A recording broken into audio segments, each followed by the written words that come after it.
Go on, sit. You got nothing better to do, right? Nah, just work. Shut it, you cur. Just listen. Oh, good. You got him started. Again. In the Second Era, 896, a noble warrior king named Tiber Septim arose from the turmoil of the civil wars that consumed the continent of Tamriel and proclaimed himself emperor. Many opposed his claim and were crushed beneath his might, like a sputtering spark of flame. The year after his conquest, when Septim was crowned first emperor of Tamriel, he declared also the beginning of a new era, the Third Era. During the reign of Uriel Septim VII, the 21st emperor of Tamriel, Tiber Septim's empire had nearly fallen, just as the Elder Scrolls predicted.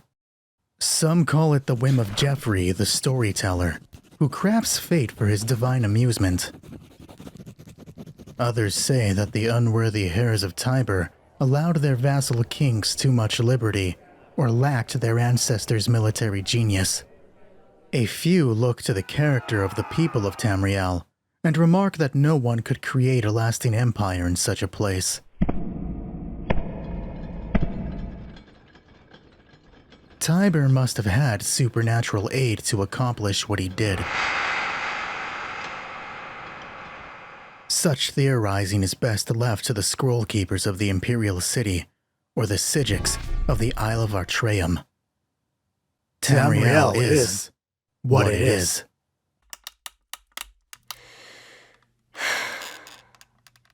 Speculation, fancy, rumor.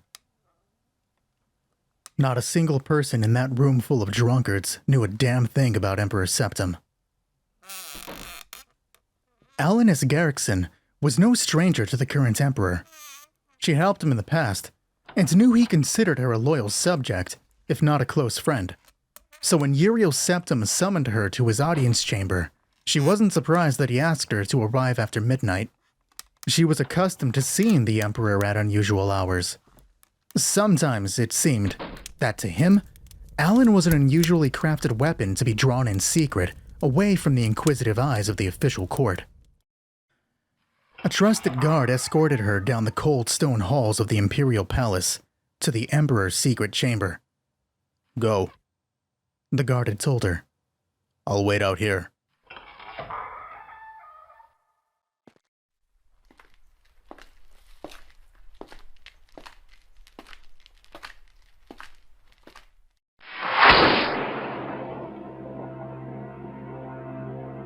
Excuse the gloom,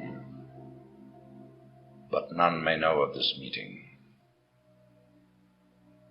The nature of my trouble is darker still.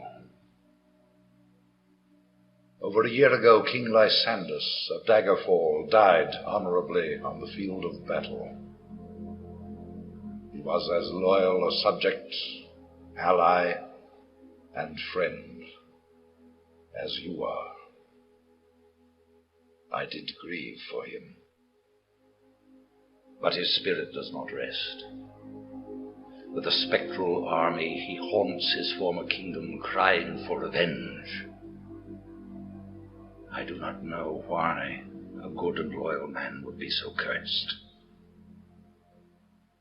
Perhaps you can find the answer and close the marble jaws of oblivion, bringing peace to his soul. I ask this as your emperor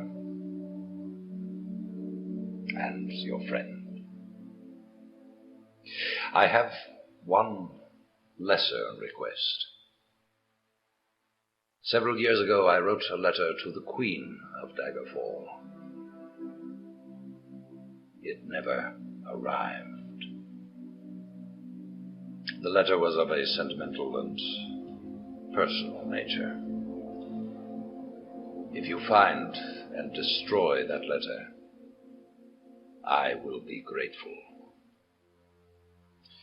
Now, my champion, rest well this night, for tomorrow you sail for the kingdom of Daggerfall.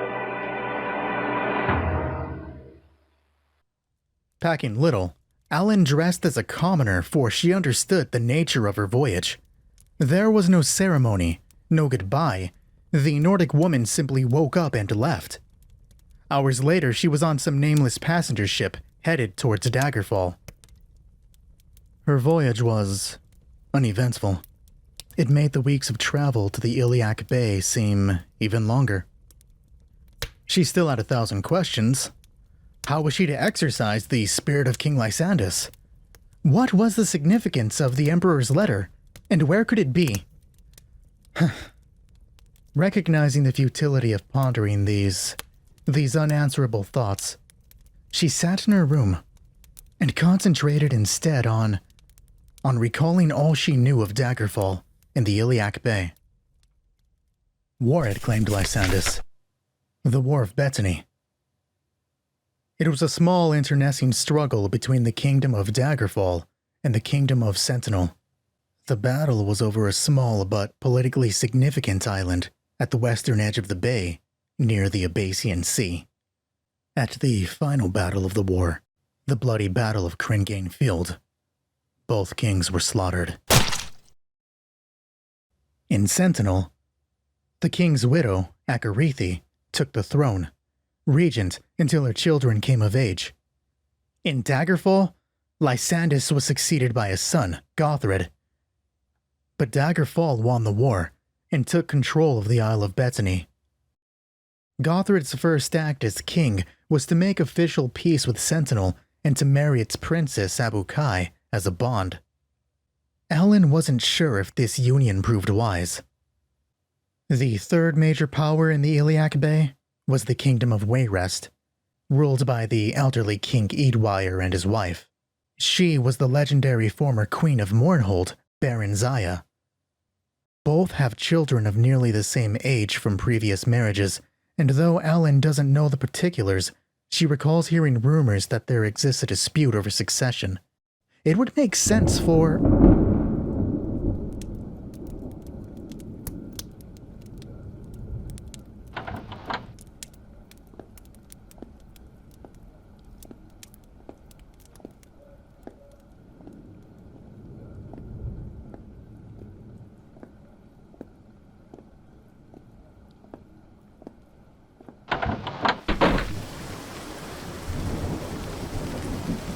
The sky had darkened. Alan felt every grind and crack as waves beat against the ship. Her imagination filled with fables of the monstrous creatures that lurked beneath the Iliac Bay. Weird tentacled beings, women with the bodies of eels, flesh-eating fish.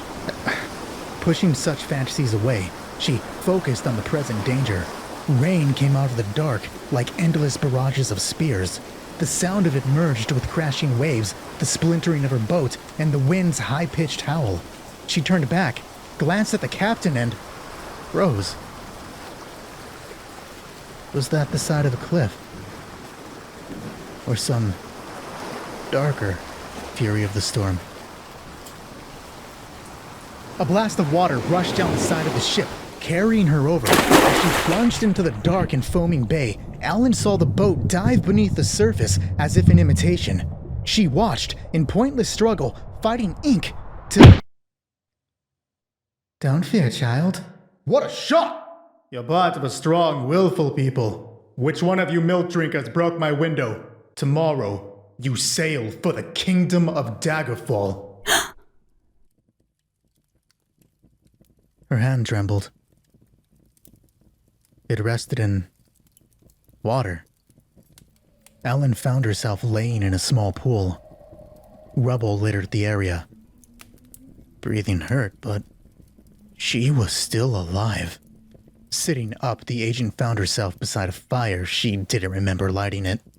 A small pool of water stretched out of a thick pile of rocks to her right. A cave-in? Ellen's heart jumped, as she avoided drowning just to be buried alive. No, panic faded quickly, because on the other side of the fire was a long dark tunnel.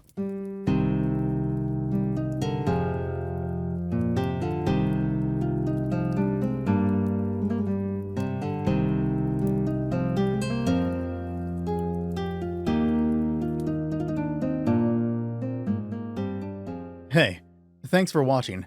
Daggerfall has been one of my biggest inspirations, and the game never ceases to amaze me. This project was meant to be something I could get out quickly. You know, play for an hour, hammer out a script, put together a video, and boom, easy content. But no, such an ambitious game requires an ambitious introduction, and I found myself trying to get a little fancy with it. In truth, this series is meant to hone two skills. One is my script reading. I really need to control my tone through narration when reading.